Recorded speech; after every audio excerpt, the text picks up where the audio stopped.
Good evening, good evening, good evening. We're going to get started here shortly. I'm about to start one more device so that we are streaming to three platforms. Um, so just bear with me. Go ahead and share this, especially if you're on Facebook. Go ahead and share this and make it public, but share it to those folks who follow you. Where is my ink pen? My little notes, because y'all know a girl has to have her notes.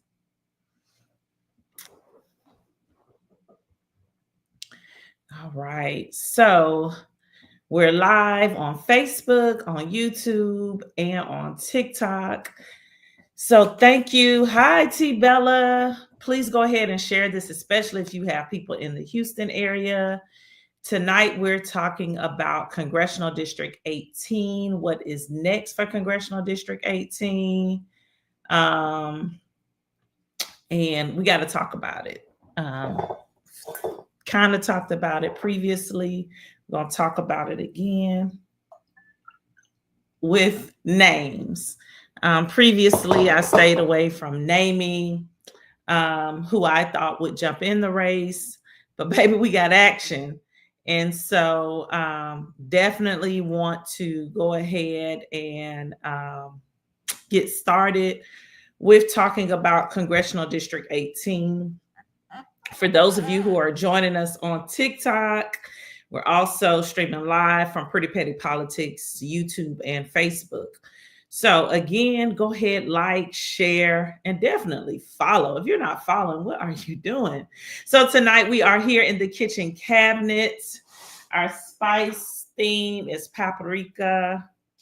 This is actually smoked paprika. I said I was going to feature a spice each week. So the reason why this is out is because I'm going to smother some meat, not tonight during the show, but probably tomorrow while I kick off day one of spring break officially. I kind of kicked it off today, but smoked paprika. So that's our spice here in the kitchen cabinet. And yes, I use glass jars and I try to buy bulk seasoning. One, because it's cheaper, and two, because it's healthier. So it's cheaper to buy it in bulk and it's healthier to not use plastic, but to use glass. So yeah, smoked paprika. All right. So welcome to the kitchen cabinet. It's your girl, the pretty professor. And tonight or this evening, we are talking about Congressional District 18 of Texas in the heart of Houston. And so if this is your first time logging in, seeing this face, or this platform. This is Pretty Petty Politics, and on Pretty Petty on Pretty Petty Politics, we talk about some of everything with, you name it, we may cover it. But this particular show is called The Kitchen Cabinet. And as you see, I am in my kitchen, and over my left shoulder, no, my right shoulder, sorry. Over my right shoulder, you'll see my recipe book, Not by Bread Alone. So if you do not have a copy of that, I strongly encourage you to purchase a copy of it. It is available on Amazon, or you can buy it as a Kindle copy or as a physical book, or if you would like the ebook, you can purchase it from my website.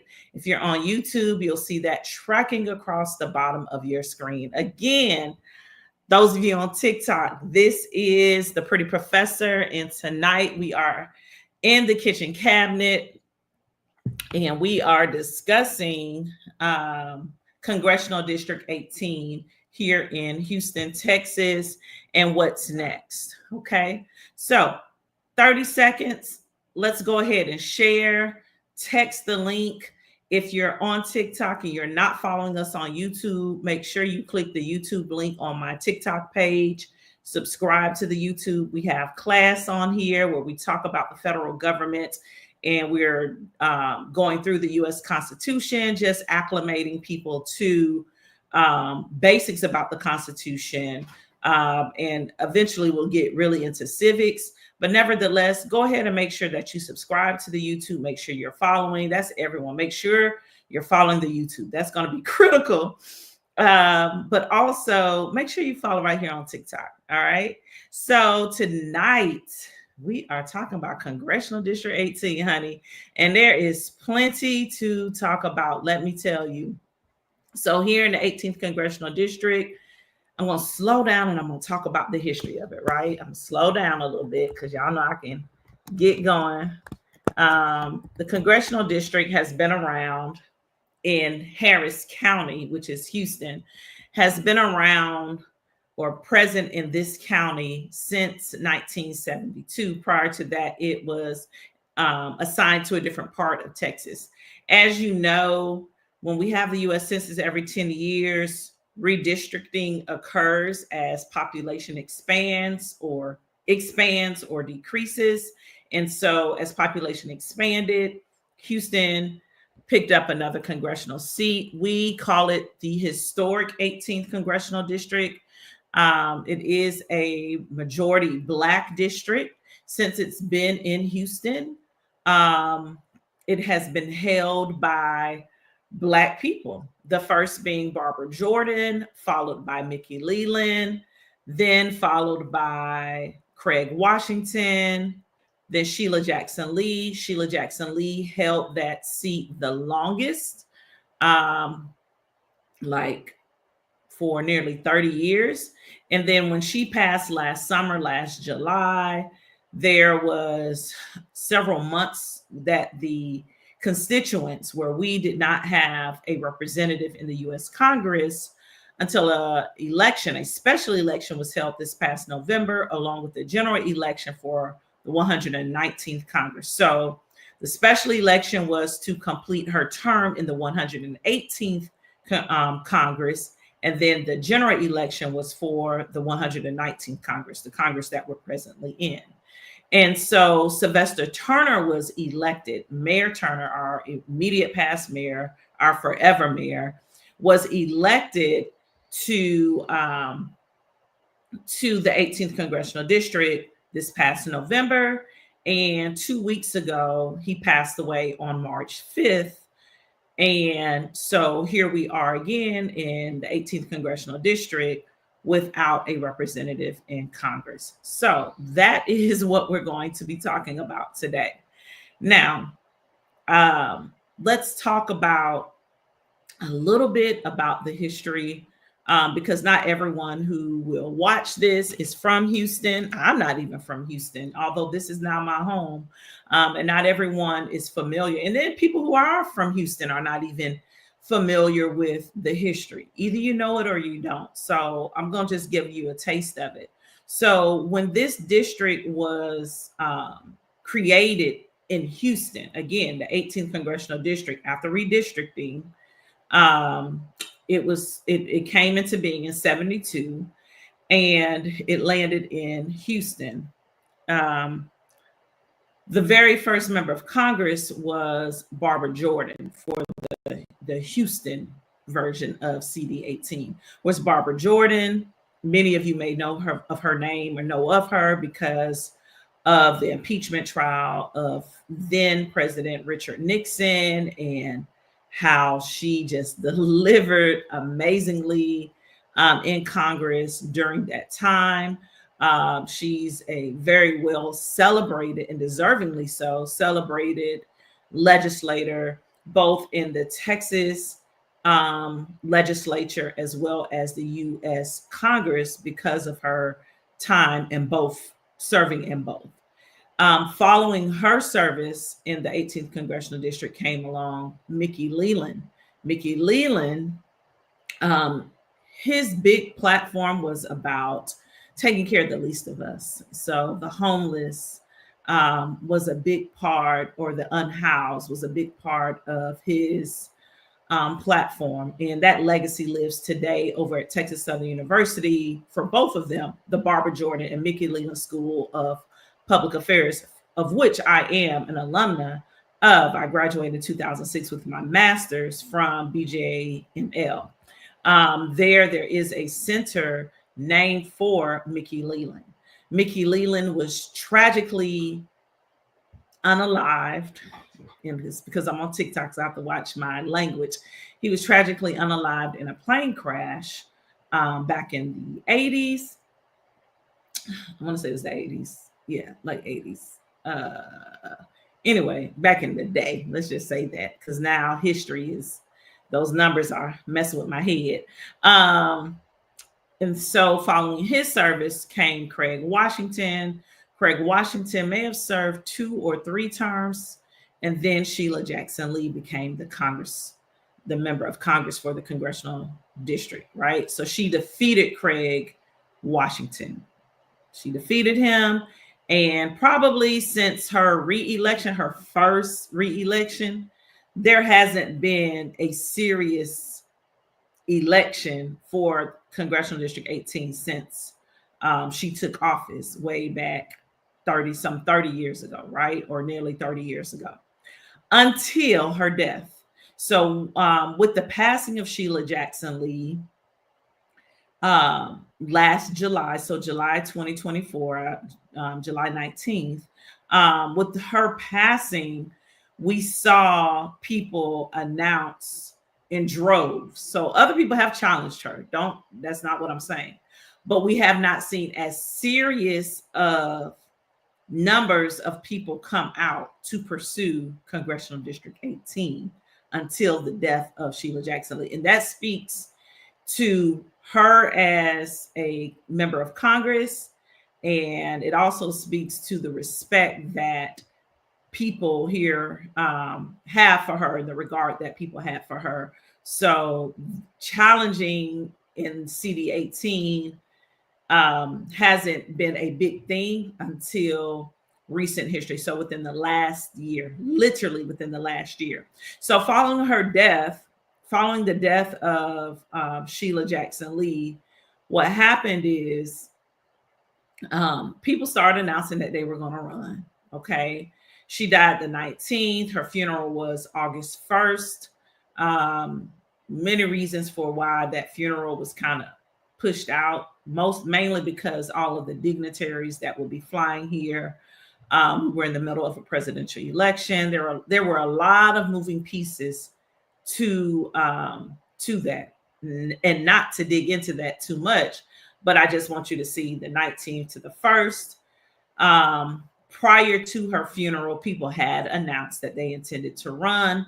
The day following her funeral, Mayor, who I call my forever mayor, Mayor Sylvester Turner, filed his FEC paperwork on August 2nd. Okay, he filed his FEC paperwork. So what is FEC paperwork? I'm glad you asked. That is when you file with the Federal Election Commission declaring your intent to run for Congress. It's official. It's a really big deal, but it's also public information. So you can go on there right now. You can Google FEC and see who has declared. And so that's why we're talking tonight. Well, that's partially why. But we're going to get to that. So when he is congressman, when the late congressman filed to run for Congressional District 18 this past August, he was just affectionately known, and still is affectionately known, as Mayor Turner.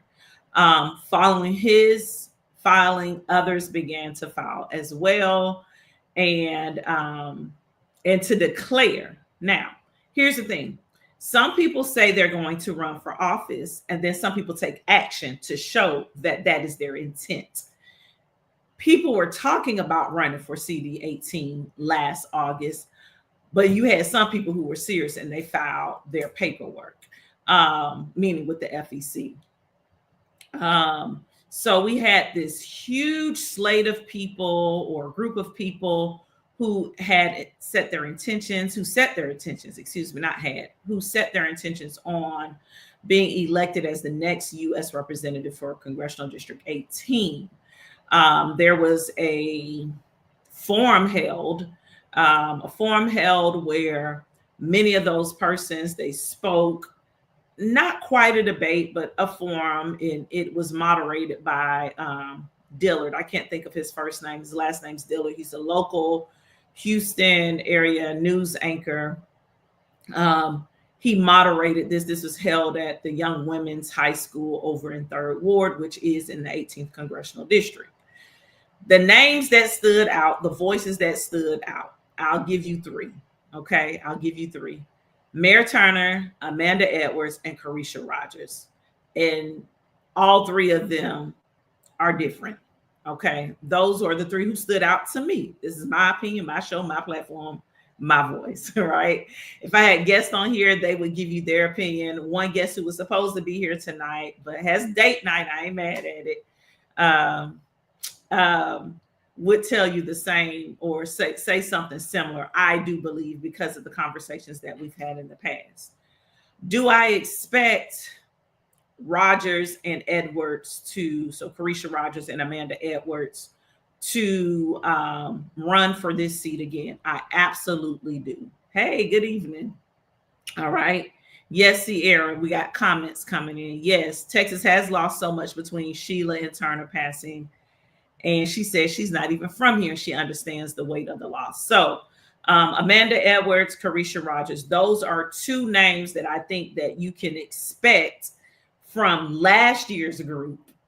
You see what I'm doing here? I'm separating. I'm going to talk about present day too. But from last year's group, those are 2 names that you can expect to see make announcements here soon, I do believe. Now, let's talk about Amanda Edwards. Amanda Edwards was elected to the Houston City Council in an at-large capacity several years ago. And when she was elected, instead of running for re-election, she ran for Congress. So, and when she ran for Congress, she actually ran for the U.S. Senate. She ran against our senior senator, John Cornyn. John Cornyn is a former attorney general for the state of Texas. Okay. So she ran against John Cornyn and lost. When she ran, I remember attending a very intimate group of women. I was invited to come. I can't even remember who invited me to come. This is like when I used to do Pretty Petty Politics from the studio all the time. But I remember going and I remember asking her directly, and she was like, "Oh, I'm still thinking about it." This is held in someone's house over off Ella Boulevard. So I remember very clearly. But I knew that was the answer she had to give, but I also knew she was going to run. So Amanda Edwards runs for U.S. Senate. She loses. Later, she runs for mayor of Houston. So 2023, she runs for mayor of Houston. And Sierra, I need you to hush. Jump on YouTube so I can see it and I won't miss it. So I can put your comment on the screen. But she runs for mayor. So it's Amanda Edwards and Chris Hollins. And that really excites millennials, Gen Z, and Gen Xers, right? Because now you have these younger folks running for office and not people we look at as our elders running. By the way, we are the new adults. We are, if you're in your 40s, your 50s, late 30s, you've gone from being an adult, a young adult, to an adult. You are now grown folks. And grown folks, we have to become the voices and we have to run for office. We have to do this. Otherwise, the elders are going to just stay there and we're just going to keep complaining because we feel that they don't understand. And I'm just going to say what folks be thinking who won't say it out loud. Okay. But we also can celebrate our elders. And sometimes we have elders who will engage us and do listen. And so that's nor here nor there. I can go on a whole tangent about that. But with Amanda Edwards running for mayor, Chris Hollins running for mayor, John Whitmire, Texas Senator John Whitmire, so he was a state senator, was also running. Now, I would tell you, I've been saying John Whitmire was going to run for mayor. I've been saying that for now, well, at the time, since 2018. I've been telling people that, anyone who would listen, I was like, he's going to run because I live in his district, SD 15, or his former district. And so I would get mailers all the time. No politician is sending you mail monthly when there's not an election, unless they're trying to keep their name in your face. So I knew he was going to run, baby. It wasn't that much reporting you had to share with us from Austin, especially when the legislature wasn't in session, and the legislature only meets once every other year for 140 days. Okay. So when John Whitmire was in the race, it was very clear what he was going to do. Chris Hollins and Amanda Edwards, from my understanding, were asked gently, or maybe not so gently, to get out of the way and maybe consider running for something else or elsewhere, because there was someone else going to enter that race, that someone else being the Congresswoman Sheila Jackson Lee. So Sheila Jackson Lee runs for mayor of Houston for the 2023 election. Okay. And when that happens, you have these two old heads. Okay. You have John Whitmire and Sheila Jackson Lee. Two old heads, two lifelong. When I say old heads, I'm not talking about their age. I'm talking about their longevity in politics. They are the heirs apparent to running. Now, other people ran still, but those two, you knew the race was between those two. Chris Hollins pulls out and files to run for city comptroller. He runs a successful race. He's elected. Amanda Edwards pulls out and she files to run for Congressional District 18, what we're talking about tonight. Again, this is in 2023. She filed to run for Congressional District 18 for the 119th Congress. Okay, the Congress that we're in right now. The 119th began January 1st of this year. So Congress, when you hear that terminology, like the 118th, the 119th, what it's doing is it's counting each time the House of Representatives holds an election. Okay. So we are in the 119th congressional session. Okay. So when Amanda Edwards filed in 2023 to run for CD 18, she was running for this current term. Got it? Okay. So what happened was at the end of 2023, the mayoral election was won by John Whitmire. It was a runoff that Saturday. By that Monday, Sheila Jackson Lee had filed to run to retain her congressional district seat for CD 18. Okay, so now you have Amanda Edwards, who's been in this in hot pursuit for several months for CD 18, and suddenly Sheila Jackson Lee's back in the race for CD 18 to retain her seat. Okay. She's in CD 18 race to retain her seat. And so the primary in Texas takes place March of even years. So the mayoral race was the end of 2023. The primary was March of 2024. It's other people in the race running for CD 18. There's always someone else in the race, but no one's ever taken serious because everybody knows it's Sheila Jackson Lee's seat, right? Well, Amanda Edwards had outraised, meaning fundraised. She had outraised Sheila Jackson Lee. So people were very optimistic. I was like, she could raise 3 times as much as Sheila Jackson Lee, and I didn't think she was going to beat Sheila Jackson Lee. And that was no disrespect to Amanda. It was just understanding the culture of CD 18 and the regard for Sheila Jackson Lee. I upset people by saying that, but it is what it is, and I wasn't wrong.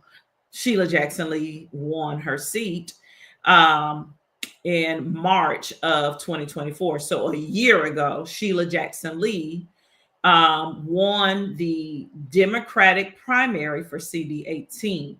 This is a heavily historic historically Democratic district. So just by winning the primary, you pretty much guaranteed your seat in the following Congress, which is the present one. So this is during the 118th session that ended just this past December. And so Sheila Jackson Lee, a few months after winning the primary, she announced that she had pancreatic cancer. In her announcement of pancreatic cancer, she did not withdraw from her race. She stayed in her race. And then July 19th, we lost Sheila Jackson Lee. Let me take a sip of water. In losing the Congresswoman, it shook the city. It did. Because you have a whole generation. She's the only Congress member they've ever known. She served for nearly 30 years. So you have people who, she's the only Congress member they've ever known, right? And so it hit different generations differently.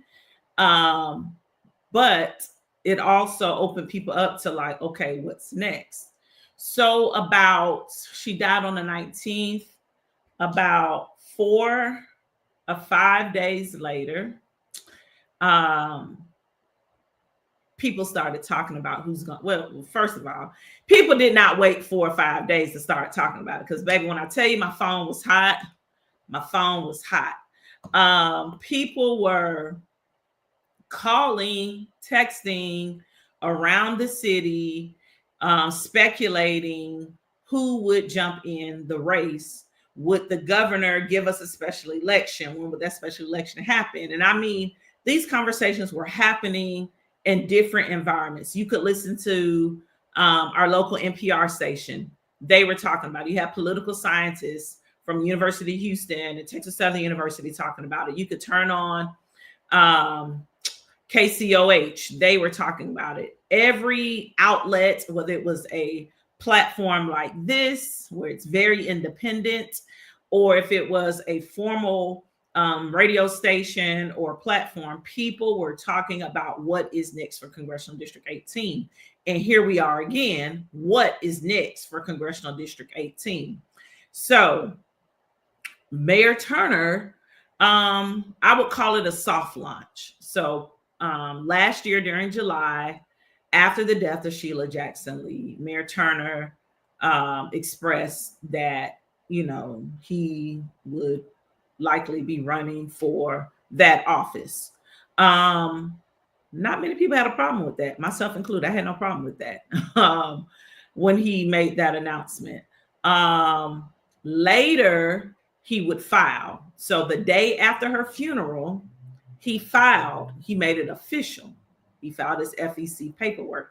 This is prior to a special election being announced and all of that stuff, okay? And this is all important because I'm going somewhere, so I got to lay it out for you. Because some folks like to move the goalposts, and I ain't gonna let y'all do that. I'm gonna call y'all out without saying y'all name. I just want you to know I see you, I hear you, and I'm gonna correct you. How about that? I got my red ink pen to mark up what you're saying and what you've declared. But nevertheless, so now Amanda Edwards, of course, everyone's doing so gracefully. Let me say this. The people, as they would say, they're thinking about it. They, for the most part, because there's someone who wasn't as polished, but for the most part, people were very demure, so to speak, as they kind of soft launched the fact that they would seek the seat, right? So Amanda's name is definitely one. Mayor Turner, he was definitely one, and there were others. After his filing, he had an interview with, I can't remember which network it is, but it's on YouTube. It's an interview from August 2nd. I want to say it was ABC. I want to say it's the local ABC network. It may have been the CBS one.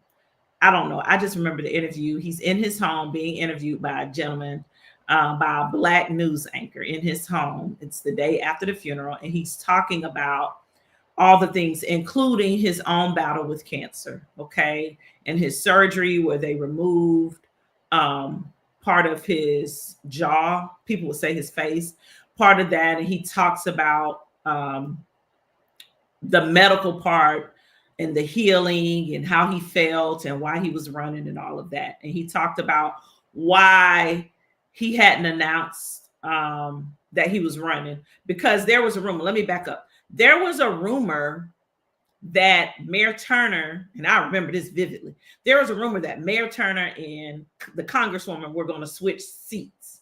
Basically, she would run for mayor and he would run for Congress. I remember this vividly. I remember this conversation on the phone. I remember this conversation over drinks at a particular restaurant. Like, it was out there. Now, was it true? We will never know, but it was out there that they would switch. But Mayor Turner, in his own words, said no, he wasn't thinking about that, because at the time he was mayor of Houston and his focus was, now these are his words. Now y'all can say he wasn't telling the truth or whatever, but I'm gonna stick beside him. That's my mayor. I'm gonna stick beside him. He said he was focused on finishing serving the people of Houston, so he had no time or focus basically to be worried about running for Congress. So that's why he did not run formally for the congressional seat prior to the death of the Congresswoman after the primary. That's why he didn't run for the primary. He didn't run for the seat itself. Okay, so last August they have this forum. We understand this is where civics comes in. You had to like be on top of your civics game, TikTok, YouTube, Facebook. You had to be on top of it, because the people, the everyday voters, the constituents, would not be voting directly for who would be able to be on the ballot for the special, for not the special election, for the general election. The people, me, I'm a voter, I'm a people, I'm a constituent, I live in CD 18. I wasn't going to be able to go to my polling location and vote on a laundry list of candidates, choose from a laundry list of candidates. Instead, civics, right? Civics lesson. Instead, the precinct chairs. So you learn in civics, we are in precincts. Precincts have chairs. They act as your representative. So the precinct chairs for the that are in the 18th congressional district, they were the ones who would vote and decide which of this laundry list of declared interested folks they would support to become the named candidate to replace Sheila Jackson Lee's name on the ballot. The reason why they could do that is because she had already secured her primary. She'd secured the primary. So basically, they were just replacing her name on the ticket with a laundry list of people. And there were several people. There was former state rep Jarvis Johnson. There was city councilwoman at large Letitia Plummer. There was former city councilwoman Amanda Edwards. There was Carisha Rogers. There was Robert Slater.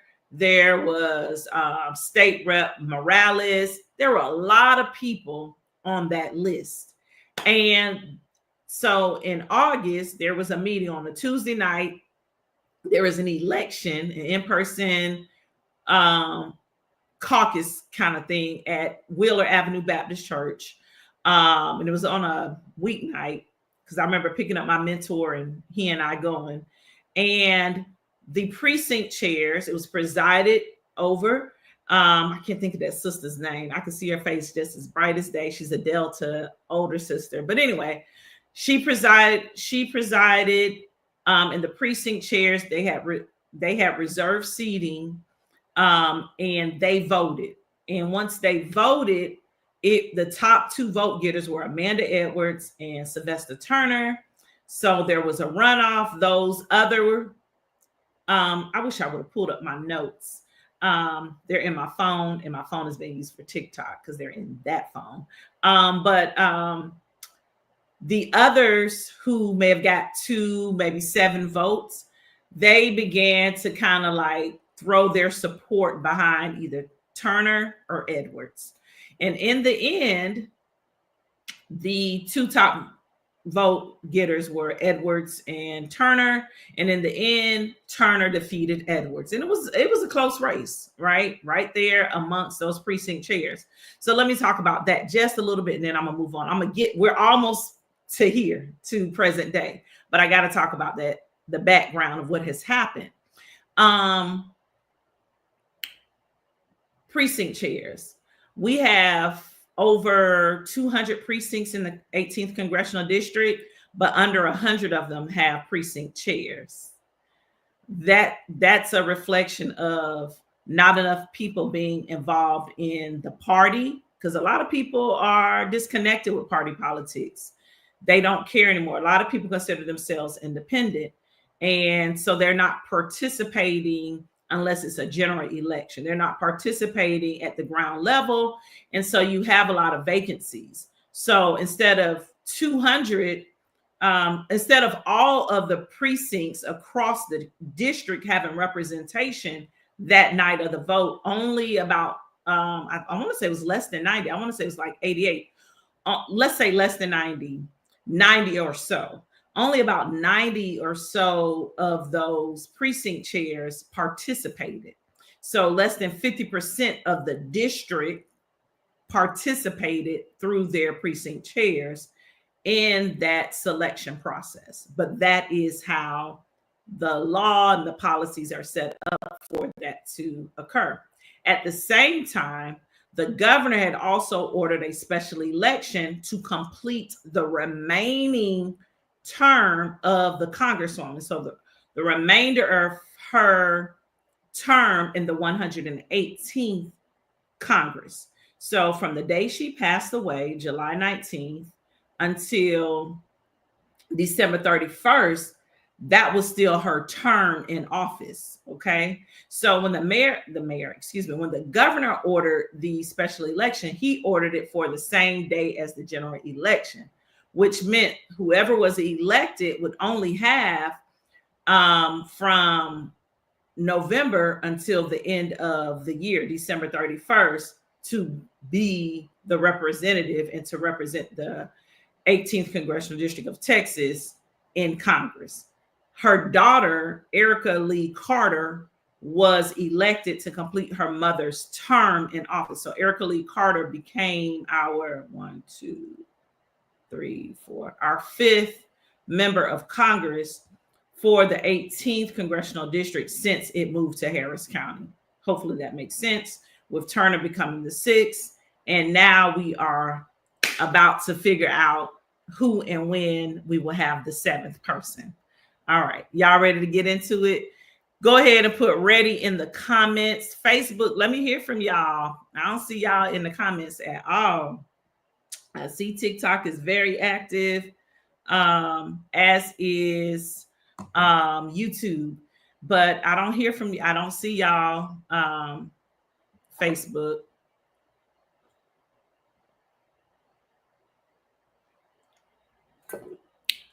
All right, let me just get a little bit more water. All right, so Turner wins the general election last November. He's sworn into Congress the top of this year. He serves until March 5th, when he passes away early that morning after attending the president's speech to the federal legislature, or the U.S. Congress, both the House and the Senate, including different cabinet members of the U.S. Supreme Court, and other guests. He had a guest with him that night at the speech. The mayor, like his colleague, his frat brother, his friend, Al Green, another Houston area member of Congress, he was fighting for protecting healthcare. Okay. So He that was his thing. And yesterday at his funeral, Hakeem Jeffries spoke about that yesterday at Mayor, I still call him Mayor, at the congressman's funeral. That was one of the things that Hakeem Jeffries talked about. But nevertheless, we lost a giant with the loss of Sylvester Turner. Sylvester Turner was going to serve 2 terms. That was his intent, to serve 2 terms, basically 4 years in Congress and pass the torch. I remember asking him personally, would he develop young leaders? And that was last August, because that's something that I wanted for him to do. I felt like he should, do like a leadership institute to develop leaders and to just get people acclimated and understand the importance of representation up and down the ballot, not just the high, big offices, but up and down the ballot, including precinct chairs. Because again, there are 200 and some seats, and less than 100 were even filled just last August. And that exposes the weaknesses inside of the Democratic Party on a local level. So when you think about, you're looking at nationally the deficits within the party, you can just look around your community and see it, if you are even aware that it also operates on a local level. But that's nor here nor there. So we're going to jump into where we are now. So with the loss of Sylvester Turner, names have been shopped around. People have talked about running, have whispered, the phone calls have been going, people saying that they've been getting phone calls being asked. Some people I feel like want to be asked, and ain't nobody really want them to run. But I'm going to keep this cute, demure, cutesy. I'm not going to be super petty. But I do have a list of, I got to hide my notes from y'all. I do have a list of people who I think will be announcing. One who we all know has announced, and we're going to talk about that too. So my list is not all inclusive. I have 8 names, and I probably could have added 4 more. Probably could have had about a dozen. So the first one is Christian Menifee. And so Christian Menifee serves as Harris County's county attorney. He has been elected twice to this seat. This is a county-wide seat, so he has proven electability. Harris County is not no small county by far. So he has proven electability. He has proven fundraising. If you've ever met Christian, he's a likable guy, and he's sharp. He's very direct. He doesn't feel political to me. He just feels like, I'm here to take care of business. These are the tasks. This is going to be the way that we're going to execute the task. So do I like Christian Menifee? I do. I won't even hold you. I do. I've watched him. I understand that him being elected as Harris County attorney was historic. He's the first. He was the youngest and the first when he was elected. He was the youngest person ever elected, and he was the first Black man elected to the office. And in fact, when I remember when he was running for Harris County attorney, because I actually voted downtown during that election. I voted in the office, and I remember taking a picture, and it says Harris County attorney's office. And I remember taking a picture, and I was like, and I captioned it. I was like, one day this is going to say Christian Menifee, and he actually won. So shout out to him. He filed his FEC paperwork, and people are mad. So that's one of the reasons why we're talking tonight. Baby, when I tell you they were mad, they were hot as fish grease. They were like, he is disrespectful. He is rude. He should not have filed on the same day as the congressman's funeral. And let me just say this. If he would have filed today, y'all would have said, he didn't wait 24 hours. He's so disrespectful. He's so rude. Had he filed tomorrow, they'd have been like, oh, he couldn't wait to file. So there was never going to be any pleasing. This is no way an endorsement of Christian. This is just me calling y'all out on y'all flagrancy, because please, because I didn't hear any of that when our beloved, because I love me some Mayor Turner, when our beloved Mayor Turner filed less than 24 hours after Sheila Jackson Lee's funeral. I didn't hear any of that from y'all when Mayor Turner announced his intentions and that he was thinking about running prior to her funeral. I just didn't. So don't be moving the goalposts, y'all. You can't have it both ways. Like, no, because some of us pay attention and we keep receipts. Okay, we keep receipts, and we're gonna call you out. Me, I'm some of us. Okay, and there are others. Just let's not do that. Like, let's not do that. Okay, find something else to do. There are other things to critique. That ain't one of them. What I love about Christian Menefee or Attorney Menefee's filing, it's gonna push people to either poop or get off the pot. Because all of y'all on the pot right now, all of y'all thinking about it. You know how sometimes you sit on that little porcelain throne and you just thinking, you scrolling, right? You trying to get your day together. Sometimes you just sit there. A lot of y'all need to poop, flush, like get off the pot, because you're playing. Some of y'all talking about it, but you're not going to be about it. So I expect now that he's done that, now people are being forced to stop thinking about it. They're going to have to move up. They're going to have to declare. They're going to have to get with it. So here are the other names that I have. I have Amanda Edwards. That should not surprise anyone, right? I will say it like I said last year. She is the so-called heir apparent. I said that last year because she has kind of been in this race since 2023. Now, me saying that doesn't mean that I'm endorsing her, because I'm not endorsing none of these people. I'm just talking about them. She eventually we will endorse somebody much closer to the race, because we have to evaluate. And when I say we, I have a whole team of people who evaluate websites, speeches, debates, comments, profiles. Okay, so eventually we will endorse somebody, but not right now. But Amanda Edwards is certainly, it's apparent that she would. Why wouldn't she, right? It makes sense for her to run. I've gotten phone calls from people all over the country, friends who, you know, they pay attention to Houston politics. They pay attention to politics in general. They know some of these people. They're their colleagues, they're lawyers, they're friends. They may have gone to college together, or they're in the same organizations. And so they're asking questions like, why did y'all just vote for Amanda in the first place? So then I have to explain the whole thing about the precinct chairs, and also explain that Amanda did not win the primary, and talk about what voters say as to why they didn't support her, right? So when I talked to voters last year and asked, like, why didn't y'all support Amanda? This is what they said. And primarily I asked older voters because I knew how the younger voters voted.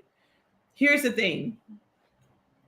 18 to 35-year-olds, if you are 18 to 35, if you know an 18 to 35-year-old, let them know that they have more political power than they think. They are the largest population of potential voters, but they don't vote at an exceptional rate. But if they did, even if they voted at 50%, they would shift the narrative when it comes to election results. But because they're not actively participating, again, 18 to 35, we call it the youth vote, 18 to 35, that's where the lag is. Now, who does vote at the highest rate? Those are the folks 60 and older. They're going to vote. And so when you talk to those voters here in Harris County, because I love old people. You know, I love being around them because I can learn a lot from them, right? Good and bad, I can learn from them.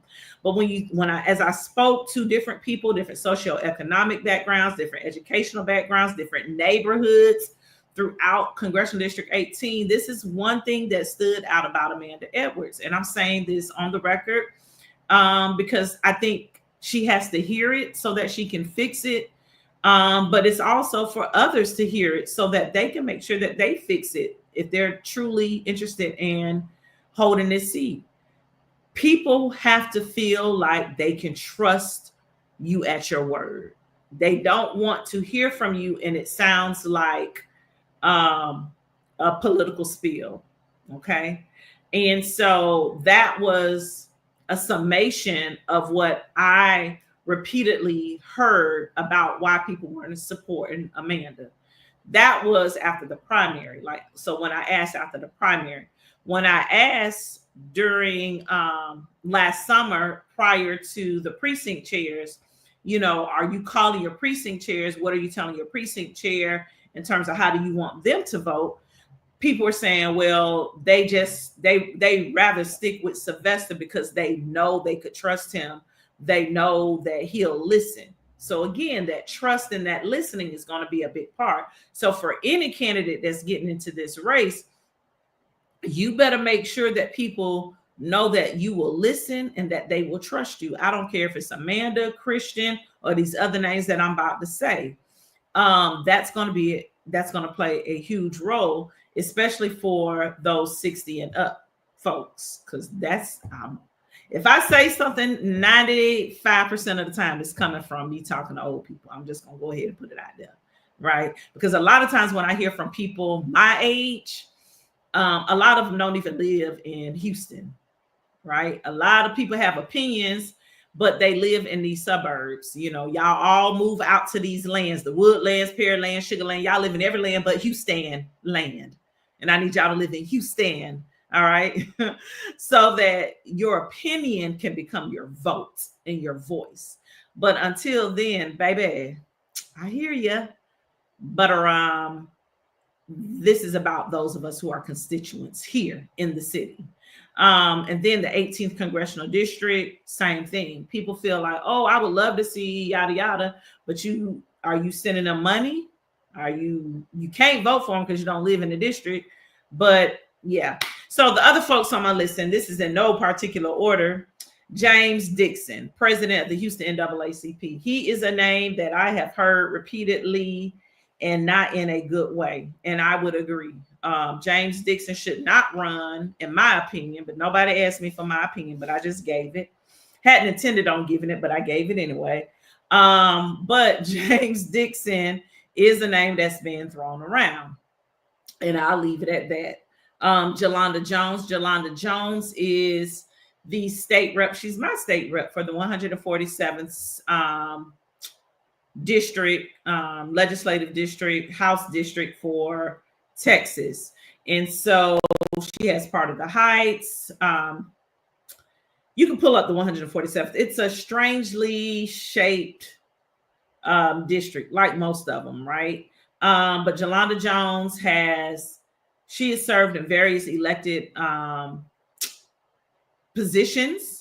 And her most recent one is her current one, which is in the state house. Let's see what some of these comments say. Nicole says, Heather says, sorry. You don't have to be sorry. I know you live out there. She lives in Missouri City, Most City, Sugarland area. Nicole says, nope. And I'm guessing that is to Dixon. And then she said it before, they're not ready for Jolanda. All right. So Jolanda Jones, she does have electability. She has proven electability because she's been elected to multiple offices here in Houston, the highest being her present office, which is the State House of Representatives. She has recent comments in the media where she says, I think I read it on Isaiah Carey earlier today, that she's been asked, she's been taking phone calls, but right now her focus is the current legislative session. Again, I think I mentioned it earlier. Texas legislature meets every other year for 140 days, and they are currently in session. So Jolanda Jones is another one. I've also mentioned Carisha Rogers. Carisha Rogers is the outlier. She's so different from the rest of these candidates. She's working class. She's not a lawyer. She's young. She's a young candidate. I don't even think the young lady's 35 yet. But she's a young candidate, more grassroots. She's never ran for office before. prior to last August. So she was one of those persons who ran in the precinct election, okay, with the precinct chair. She ran then. She's one of those people who, to me, was outstanding, that stood out during that candidate forum, which was televised. I think Fox televised that, the local Fox network televised that last August over at the Young Women's Preparatory School.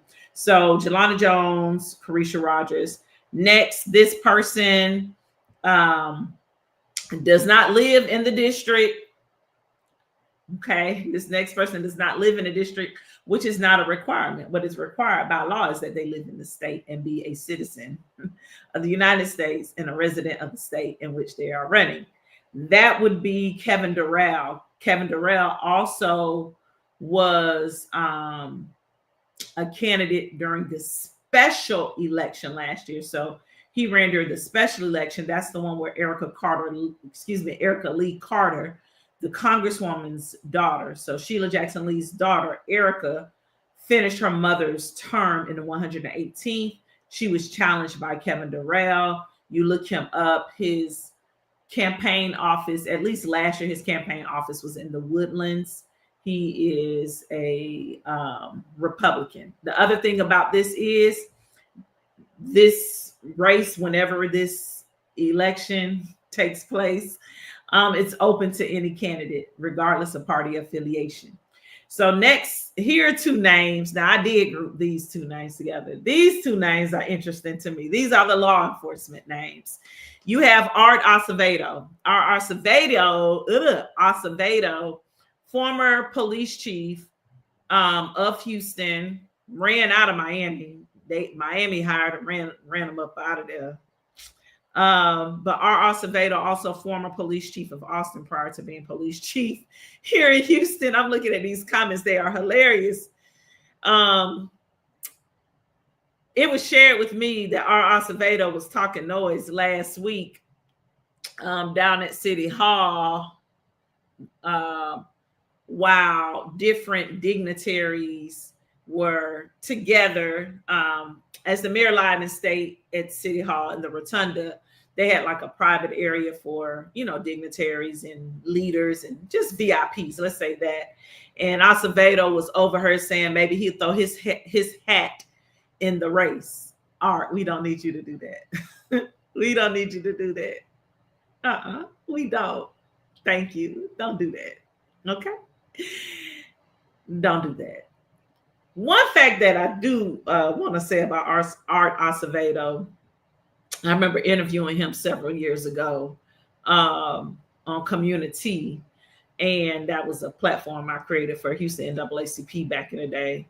But he used to be a CHIP. Y'all remember California Highway Patrol? Remember the show CHIPS? He used to be one of those, and I just think that was funny. Let's see who else. Oh, the last one, also law enforcement. Now, I don't know if this is true. I don't know if he said he wanted to or people want him to. A name that I have heard in 4 different conversations. And I think it would ruffle some feathers and shake things up. But I also think that he probably won't do it, is Troy Finner, who also is a former police chief here in Houston. And the reason why I think that the reason why I think he should do it is because it would shake things up. People like Troy. I think Troy would be electable. I like him. That's my church member. He connects with people very well. The reason why I think he wouldn't run is because the way he was ran out of the city of Houston. He was done, in my opinion, very dirty, because when more information came out, it was not front page news like it was when they got rid of him. And I feel like the same place you disrespect me, you need to correct yourself and apologize. And that didn't happen. And I hate that. That didn't happen for Chief Finner. So Troy Finner, I think he would be great as a candidate. I don't like the way that he was terminated, mainly because when the correction came out and like more was revealed, they didn't handle that and say, we messed up. Now, if you want an example of the type of leader Troy Finner is, go back to 2024 when there was a shooting at Lakewood Church.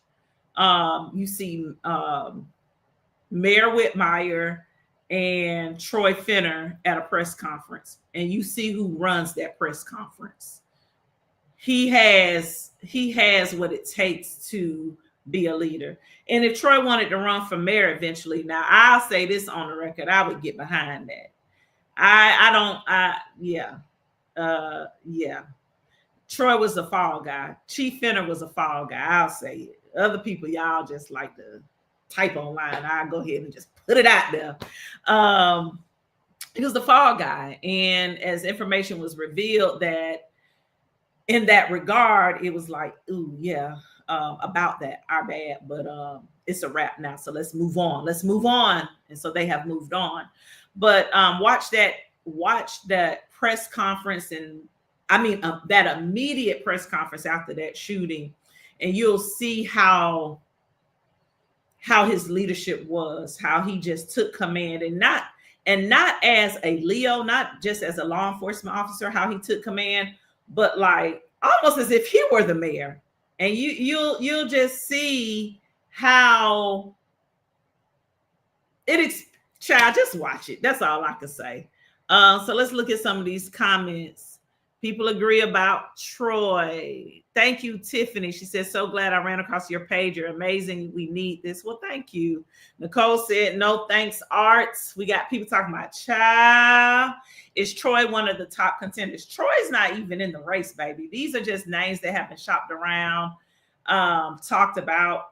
Now, some of the people from last August, I don't know if Robert Slater intends to run. Robert Slater is a businessman. I think his restaurant is out in the Clear Lake area. I don't know if he lives in the district. Again, you don't have to live in the district to run for the district. I did see a comment on here on TikTok a while ago that referenced one of my really good friends, my sister, Tiffany Thomas, and they want her to run. Charlotte, Tiffany was my congresswoman. Baby, you won't be able to tell me nothing. But I don't know. That would be interesting. The only reason why I'm talking about it is because it came up in the TikTok live. I think Nicole may have said that.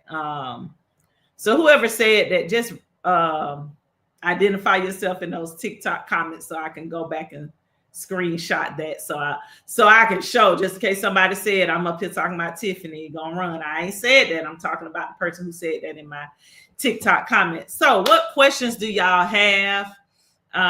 Any questions you all have for me regarding what we've talked about so far?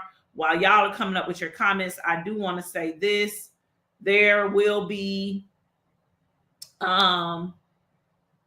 well, maybe not will be. Let me back up. There may be a special election. The governor does not have to call a special election. And let me stop again. Let me self-correct from my video last week. I corrected in the comments from the video, but let me correct again. Last week I misspoke, probably because I was hyper.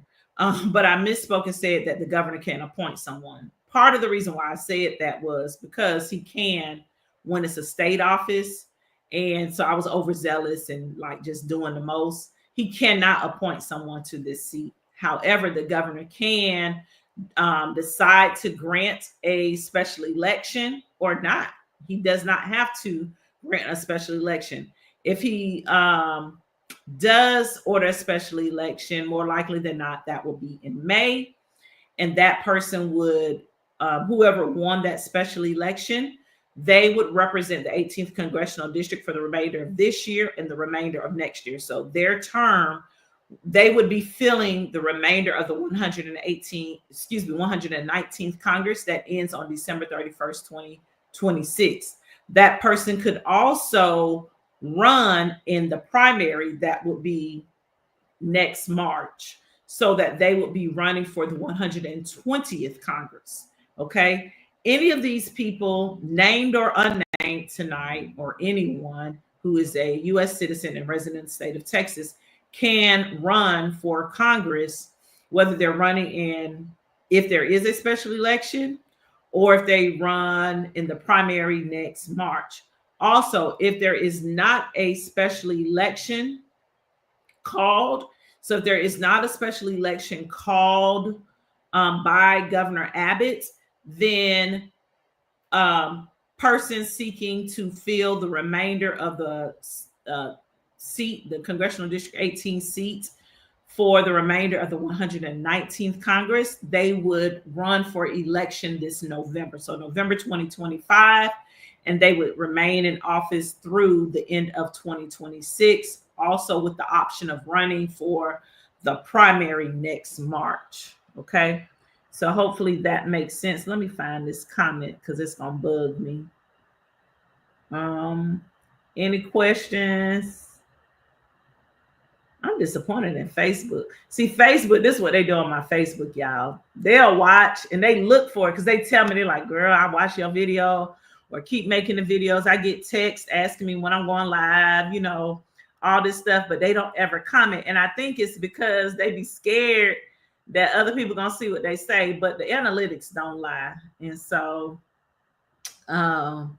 it is what it is, but I'm gonna keep going live on Facebook. Nicole said it was ABC 13 with that interview last year with the mayor. And I think it was Nicole who brought up Tiffany. I'm just looking for the comment. I can't find it. So anyway, make sure that if you have questions, you go ahead and ask them, because I'm about to jump off of here shortly. I think I've done what I needed to do.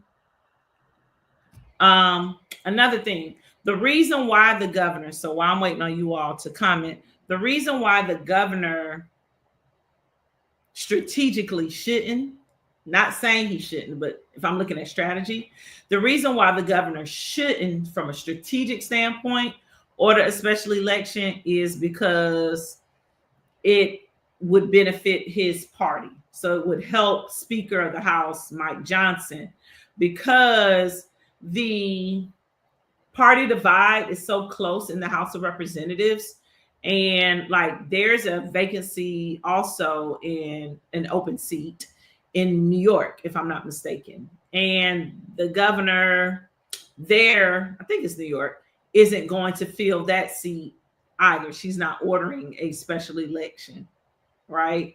Because that puts the opposing party at a disadvantage by her not ordering a special election. So people are playing politics. So it would not surprise me if Governor Abbott did the same thing. And because unless I missed something during my nap this evening, he has not ordered a special election yet. I think I would know that. Again, unless I missed it while I took a nap, and I slept till about 7:30, 7:45 this evening.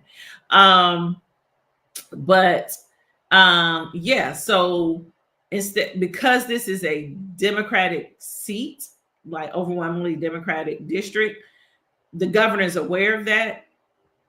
So that's one less vote in Congress that the Dems have by not having a special election.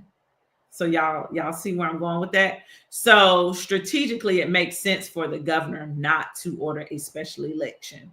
And so that puts us, the constituents here in the congressional district, at a disadvantage because basically we don't have a representative in the House, and we won't have one until November at the earliest, and if he doesn't order a special election.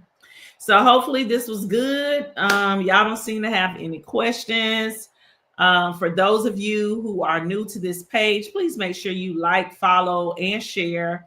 Make sure that if you're on TikTok and you're new here, that you do follow our YouTube page, Pretty Petty Politics. You can find that on my page here. You just hit the YouTube link. I do have a global classroom with hundreds of students enrolled from across not just the country, but around the world.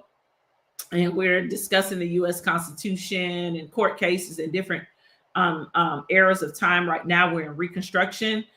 We have class weekly, generally Thursdays or Fridays. Those recordings are stored on our YouTube, but more than that, under the description on the YouTube page, there is a Google form. If you complete that Google form with your properly spelled email, you will receive the course materials. It costs you nothing to be a part of this. I do want to remind you, if you want to support this platform or me, you can purchase my recipe book. You see it over there. Not by bread alone. And you see it right here. There you go. You see it right here. Not by bread alone. It's available for purchase on Amazon. If you want a physical copy and you're not in the Houston area, you can purchase it on Amazon. If you are in the Houston area, you can DM me, send me a message, and you can purchase it from me directly, and I will sign it for you. If you would like an ebook, you can order it from my website, scrolling across the bottom of the page. That's www.julimcshay.com. You can order the ebook, but on Amazon, you can order the Kindle or physical copy of the book on Amazon. So that's the way that you can support me and you still get something for yourself more than just this information. So that is it. I'm checking to make sure there are no other questions. It's a lot of stuff on TikTok. All right. Thank you all for the badges and awards. Thank you for following. And again, you can join this. You can join this space weekly by following. Make sure you use the YouTube. Thank you, YouTube. Thank you, Facebook. Thank you to everyone who will watch this later. And if you have information or questions, or you want more information, or you have questions, drop them in the comments, and I should be able to get back with you. If you're enrolled in the course, of course, you can always just email me. All right. That is it. Hey, I want to shout out a friend of mine before I go. If any of you are into music,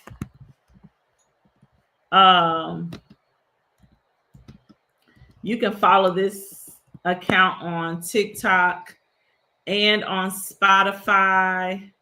Pink Beard, PYNKBEARD. That's a great, good friend of mine. We have some hilarious stories and memories. That's one of my good friends from Birmingham, Alabama. But he is releasing a long-awaited country album, and he has some hits on there that have been going viral all over social media. But make sure you check out Pink Beard. You can follow him on Spotify, PYNKBEARD. Shout out to my boy. I love him dearly. Super talented brother. Grammy Award winning artist. But he's written for some of the biggest stars. But make sure that you follow Pink Beard. You support Pink Beard. Make sure you heard it here first. Because when I tell you, I be knowing. It's going to be huge. And I can't wait for him to be at the Houston Rodeo, because maybe I'll go. I ain't been in years. Probably since 2018, 2019, the last time I went to the rodeo, because there's just too many of y'all. But I would go if Pink Beard is here. So Pink Beard is definitely an artist to look out for. His pen is crucial. I compare him. I believe that he is like a Babyface type of writer and producer, because he does that. Alyssa Cara, her biggest hit here, he wrote it. Yes, Grammy Award winning writer. He's amazing. Vocalist, his penmanship. And what I love about this new work that he's doing, you can see it. You can see the creativity, through the lyrics. You can see everything that he's singing about. And I just love it. So congratulations and shout out to my brother. So yeah. Hey, Darius. Hey. So Darius Provost Evans is a board member. Is it Shelton ISD? So shout out to him and congratulations. And that's what I'm talking about. I want to see young people not just run for office, but get in office and shift the narrative, shift the changes, and just let's improve things, and let's let our elders rest. But elders, y'all got to get out of the way so y'all can advise and help mentor, but you got to get out of the way to be able to do that too. So we're at that crucial juncture where we need to see people about, I would say 30-ish to 50 jump into some of these leadership roles, so that our elders can enjoy and rest and mentor and love on us in a different way. And so we're not just seeing them leave us so abruptly while they're still in the work. And I'm really trying to choose my words carefully with that, because we're seeing it all over the place. But I also get it. They love what they do, and I don't want to take anyone's passion away. All right, so that is it. Thank you all so much. Peace out. Thank you for tuning in to the Kitchen Cabinet. It has been great having you here as we talk about Congressional District 18 and the future of it. We'll probably talk about it again this week. I am on spring break. I do expect that some more names will drop in the coming days, making announcements and setting intentions to seek election to Congressional District 18. Again, Christian Menifee was the first to file. And basically what that is saying is he's put everybody on notice. And let me just say this. This is Christian's seat to lose. I mean, Amanda is, I thought I was done. I'm not. Amanda, it's apparent that she's supposed to be in this race because she's been in this race, but it's really Christian's to lose. And what I mean by that, Christian, he has the proven record of electability on a larger scale than anyone else that I named tonight. What do I mean by that? He was elected countywide twice. Amanda was elected citywide in that at-large seat. She was, but she hasn't been elected since. And that's been over 5 years since she last ran for office successfully. So she hasn't won since that first election when she ran for city council seat at large. It's Christians to lose. That's not me bragging on him. This is just me speaking the facts. Jolanda Jones, I would say it's hers to lose if she jumps in it. So I could see that being a Christian Jolanda thing simply because of their proven electability. The difference between Jolanda and Christian, I think Christian would out fundraise her. I think he would out fundraise her, and he would pull a different demographic of voters out to participate. I do believe that.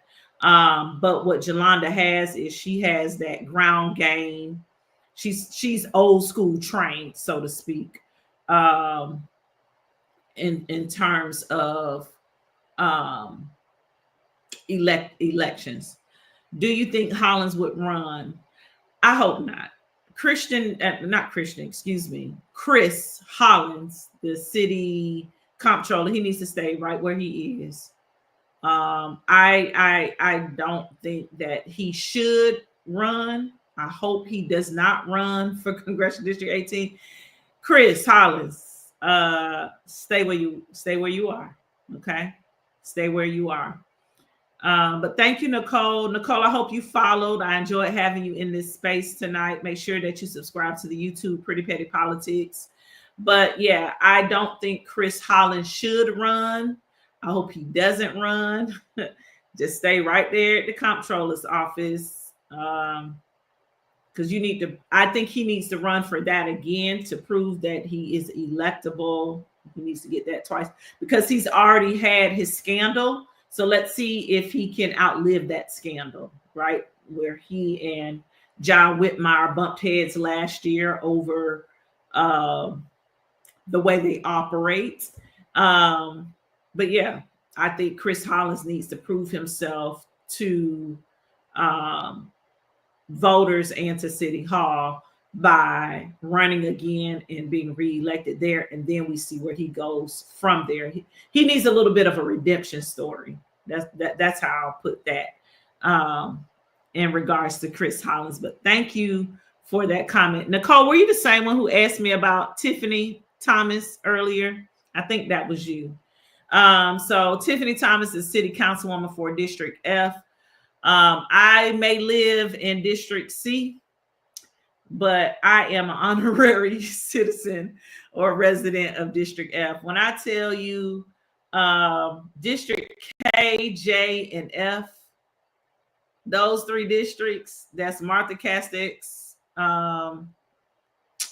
Martha, Pollard, and Tiffany, those three districts, they're doing some great things. But when I tell you Tiffany, that's my girl, that's my sister, soul sister. But District F is like, they're so inventive. Like, it's just phenomenal watching what she's been able to do these last several years and how she has done so much around housing here and just making Houston like a model.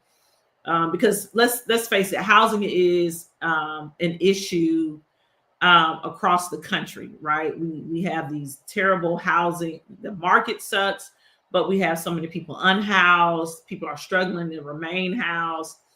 But what Tiffany has been able to do has become a model for the nation.